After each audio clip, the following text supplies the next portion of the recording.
Halo semua, perkenalkan nama saya Christina Lasro Uli Manalu dengan NIM 240306016 dari Fakultas Pertanian, Prodi Peternakan Universitas Sumatera Utara dengan dosen pengampu Ibu Insinyur Tati Vidianasari, SPT MP IPM.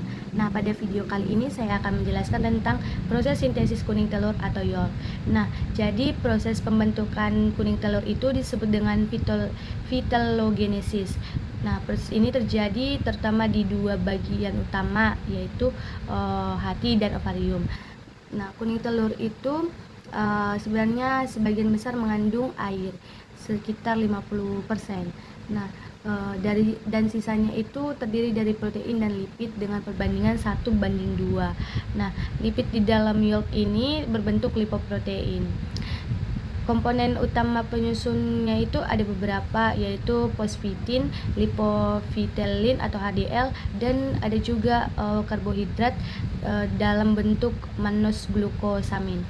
Nah, tahap pertama itu dimulai di hati, di mana terjadi sintesis protein, lipid, dan lipoprotein.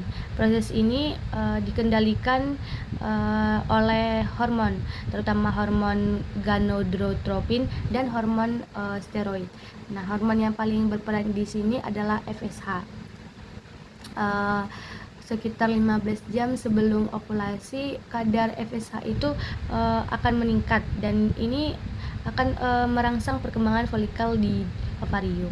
Nah, selanjutnya masuk ke tahap di ovarium. Di sini kolesterol itu akan diubah menjadi berbagai hormon steroid seperti progesteron, testosteron, estradiol, dan lainnya. Nah, hormon ini penting untuk mengatur perkembangan folikel dan pembentukan yolk. Nah, setelah semua zat disintesis di hati seperti protein dan lipid, zat tersebut kemudian akan dibawa melalui darah dan folikel ovarium. Nah, folikel yang sedang berkembang itu akan menyerap dan menimbun zat-zat sedikit demi sedikit, sehingga kuning telur itu akan makin membesar. Setelah matang akan terjadi ovulasi, dan yolk itu akan dilepaskan menuju bagian awal oviduct, yaitu infundibulum. Nah, proses sintesis putih telur atau albumen itu selanjutnya kita akan bahas, yaitu pembentukan putih telur yang disebut dengan sintesis albumen.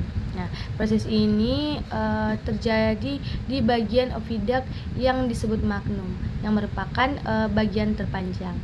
Nah, di bagian ini yolk akan berada sekitar 3,5 jam untuk dibungkus oleh putih telur. Di dalam magnum itu juga terdapat kelenjar khusus seperti glandula tubular dan sel gallbladder yang akan menghasilkan putih telur, baik yang kental maupun yang encer. Nah, albumen ini terdiri dari beberapa bagian seperti kalazae atau tali pengikat kuning telur, putih telur kental, dan putih telur encer bagian dalam dan luar. Nah, protein utama penyusun antara lain ovalbumin, ovotransferin, ovomucoid, globulin, lisozim, serta ovomusin. Nah, ada juga protein lain dalam jumlah kecil seperti ovidin dan flavoprotein. Nah, proses sintesis ini sangat dipengaruhi oleh hormon estrogen. Mekanismenya itu dimulai saat estrogen itu masuk ke dalam sel magnum dan akan berikatan dengan reseptornya. Nah, setelah itu kompleks ini akan masuk ke inti sel dan mengaktifkan gen sehingga terbentuk mRNA. Nah, mRNA ini akan kemudian menuju ribosom dan diterjemahkan menjadi protein albumen. Nah, secara umum tahapannya itu meliputi pembentukan mRNA, aktivasi asam amino, pembentukan tRNA, hingga akhirnya terbentuk protein albumen yang fungsional. Nah, kemudian kita akan masuk ke proses sintesis kerabang telur. Nah, pada proses yang terakhir ini merupakan pembentukan kerabang telur yang disebut dengan klasifikasi. Dan proses ini juga terjadi di uterus dan glandula kerabang telur. Nah, di bagian ini telur itu akan berada paling lama yaitu sekitar 18 sampai 21 jam. Nah, disinilah akan terjadi pengendapan mineral, terutama kalsium karbonat, sehingga terbentuk kerabang yang lebih keras. Nah, warna kerabang juga akan terbentuk di tahap akhir proses ini. Nah, metabolisme kalsium itu juga sangat dipengaruhi oleh vitamin D yang diaktifkan di ginjal menjadi bentuk aktif untuk membantu penyerapan dan transport kalsium ke uterus. Nah, selain itu hormon seperti estrogen, progesteron, dan prolaktin itu juga ikut berperan.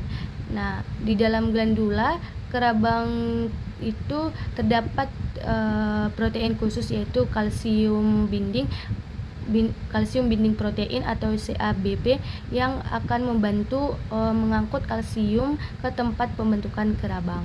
Nah, prosesnya itu dimulai saat ion kalsium itu dari darah masuk ke sel-sel uterus, kemudian disekresikan ke cairan uterus dan diendapkan pada membran kerabang sampai terbentuk cangkang yang keras.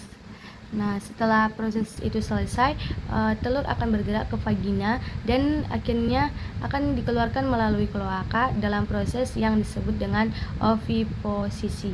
Nah, sekian penjelasan saya. Sekian dan terima kasih.